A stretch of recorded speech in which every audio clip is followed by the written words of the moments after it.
And hello everyone, it's Tom, it's FANzine Live, and this is the Classic Zines video.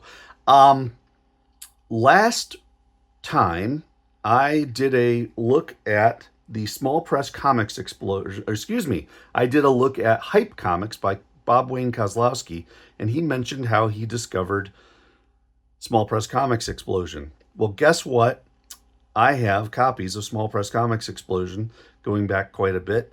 And I believe that this may have been my this was my second issue of Small Press Comics Explosion, and I thought I would share it with you. SPCE, as we call it, Small Press Comics Explosion. This was the magazine that started a whole revolution of people like Bob Wayne Kozlowski, like me, if you will, in the world of small press comics. We'd never seen anything like this. This magazine was out on comic book stands, and it was just totally new. But I mean, if you just look here, it says the fantastic world of homemade comics. Imagine being a teenage kid who's been reading Spider-Man and Batman and Superman and Fantastic Four, maybe some Disney characters like Uncle Scrooge or Mickey Mouse, and then seeing that you could make your own comics. Well, that was worth the $2 investment. How'd you like to publish your low-cost, full-color mini comics at home? Some details here. Russ Maharis, who is still actually making zines. He doesn't do them quite as often. He's developed quite a life through the Air Force. But he did the cover on this. What kind of stuff do you publish? Mini comics. So lots of good stuff in here. But I thought I would share this with you just to give you an idea of what SPCE was about. Glossy cover, as you can see, doesn't really do well under the ring light, so I've got to hold it like this. It was published by Tim Corrigan out of Rochester, New York. And Tim would sell ads.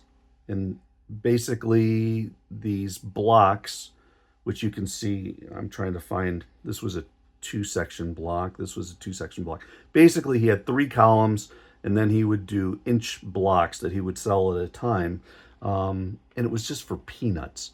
And it was his way of covering some of the costs, but also helping people share their own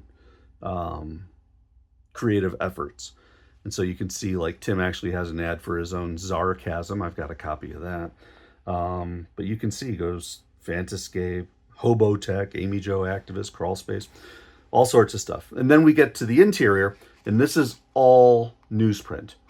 And I'm glad to say mine's in reasonably good shape still. This was a January 1987 issue. It looked like Russ drew this back in June of '86.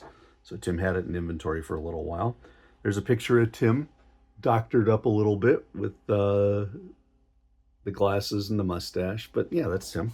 And so he has his information on advertising.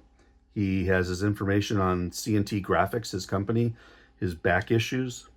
Silly me, I never bought the back issues on Small Press Comics Explosion. I really should have. Need to get those sometime. But anyway, so this is SPCE, and yes, it is full to the brim with information. And I'm gonna try to share just a sense of what we're looking at here. Jeff Young, publisher of Comic-Con Comics. Mirage Studio, publishers of Teenage Mutant Ninja Turtles. Colin Upton. Steve Keeter of Happy Face Publications and chair of the UFO. Says that they're seeking new members. Brian K. Morris, new publishing house, already has new comics. Pretorius Comics. Pocket Guide to Death. Silly. Ultra Klutz from Onward Comics. And it just goes on and on and on. Firebird Press. Yummy Fur by Chester Brown. Great Lakes Comics by Olis Mans, Microcom. I mean, just it goes on and on. And that's just 2 columns. And this goes 4 pages. Just incredible. He had some Kevin Collier Awards for small press comics. He was seeking votes and the like. Got some ads here. I'm going to put this back down on the table. But it just goes on and on. And the thing is that in the middle of Tangent Tales, Gakzilla, Shaman, Up to No Good Comics, he'd throw in, it's time to start thinking about next year's ChicagoCon Small Press Expo. Who's going to attend? I mean, you had to read every single thing because you'd miss something like, oh my God, Tim's going to be organizing an expo in Chicago. And he just kept doing this, and I don't know how he pulled this off. He had subscriptions. Ian Shires did a Mid-Ohio-Con report. Mid-Ohio-Con was a very prominent show back in the 80s, and so he wrote a piece there. Scott McCloud, former columnist of Small Press Watch and feature in Amazing Heroes. He wrote a little bit here. He says he's no longer doing reviews. So now they know. He had some news from C&T Graphics, his own stuff. Ian has his, and it just goes on and on. And you can see that both true small pressers as well as kind of small house, what we would now call LCS comics or local comic shop comics, as part of the black and white revolution, they would be sharing ads as well. So this one, for example, is Corbo from Sword and Stone Productions out of Quebec, cover by Michael Kaluta on that. And so, you know, you could probably order that from a comic store. You can see we've got some more. I like this one. Pyrotech on sale. A new mini about a band of space pirates and their high-tech adventures. Look at how simple that is. Super Panda. That's another one. Snow Bunny and Menagerie. These are both from Lightning Comics, New Milford, Connecticut. The only guy I know from New Milford was Jim Main. So my guess is that Jeff Wood and Snow Bunny ended up getting his stuff run through Jim Main for a while. Buster Sims, Power Man. Some people would use typesetting. Some people wouldn't. Some people used a typewriter. It goes on and on. Paradox Press. That was another one. I've got a few of these myself. I didn't get into the Pretty Girl stuff, but I do have Hunter. I know I've got that one. I think I might have an Explosion Comics.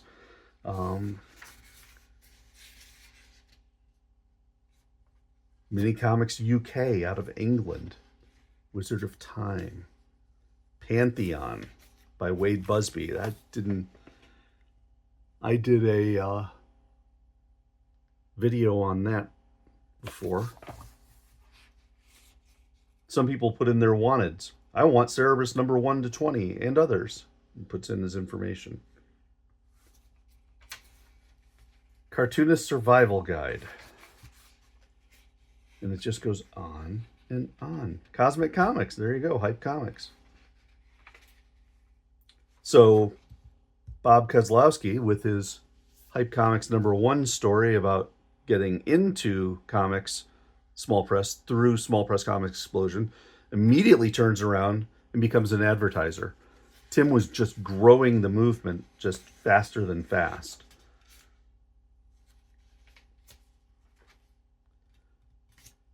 How do you pronounce visit? I think that's how you pronounce it. Steve Keeter wrote this. It's called The Jim Main Story. So there was a nice article here profiling Jim Main. Lots more ads, including Future Comics Afterworld featuring Nightstar, or Nightshade, turned into Nightstar after a while. Cover by John Byrne. I've got 2 copies of that. Yeah, the Jim Main stuff goes on. Moot Comic Books, who we have had videos on. And then Tim gets into the stuff that really attracted me, and that is the reviews. And what he would do is he would reproduce in small form at least a healthy sample of the cover of each of the books that he was reviewing. So you could get a quick look at what the comic was looking like, but then also a very short review. For example, Helgramite's #1 was one that we've taken a look at here on FANzine Live. And he reviewed Helgramite's 1 through 4, gives out pricing and purchase information. He says, I still have a soft spot. Now, these were all done by Corrigan.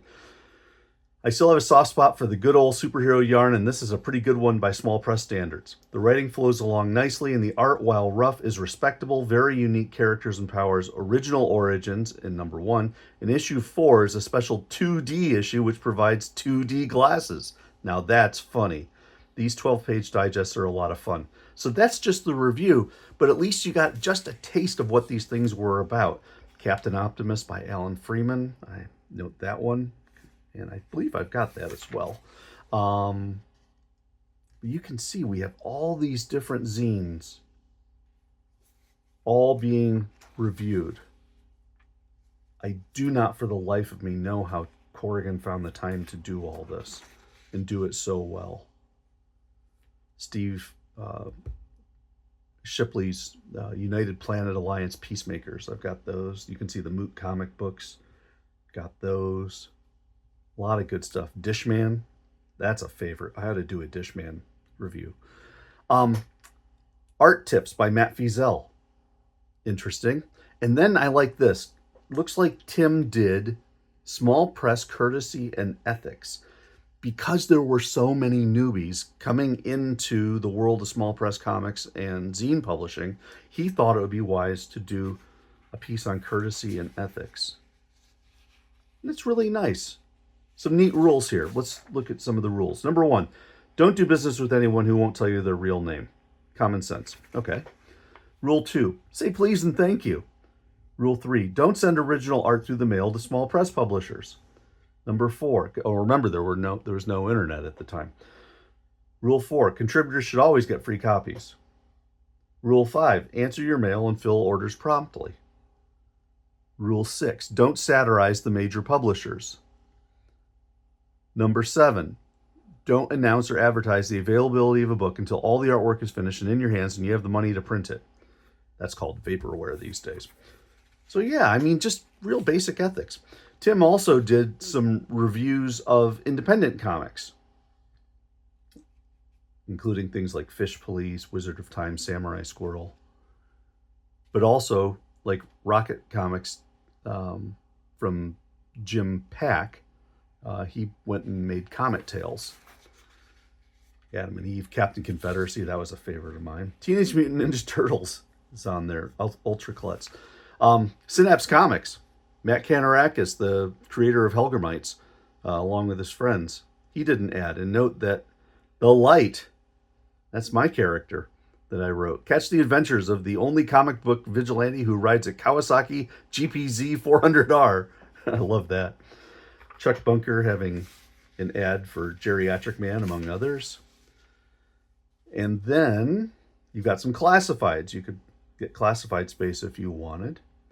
And the lost art of low-cost, full-color printing right in your own home, called hectography. Tells you how to do it. And it goes on and on. And then an SPCE Tim Corrigan spotlight on Alan Freeman. Alan Freeman, of course, being the artist who now works digitally and did a beautiful cover on Strange Times 5. He used to work with airbrush a whole lot, and he was fantastic. Still is. And he's a neat guy, too. So anyway, that was some of the stuff that he's done. And you can see some others. Fan About Town, article by Mark Weber, then some letters, wraps up the editorial, and then some ads. So that, folks, when we talk about what is SPCE, what is the Small Press Comics Explosion? That is it. And trust me, for a 15-year-old kid back, 16-year-old, I guess, because January 87, when I got this as a 16-year-old kid, this was a revelation. I couldn't believe that so many people from all over the country were making their own comics. And they were sharing it, and they were promoting it, and they were talking about it. And it was all because Tim Corrigan pulled it all together and got it out to the comic shops. Really, really cool. So I'm thrilled to have been able to share this with you. And I look forward to perhaps in the future sharing some others. So that's it for now. SPCE number 8, January 1987. Hope you enjoyed, and I will catch you next time.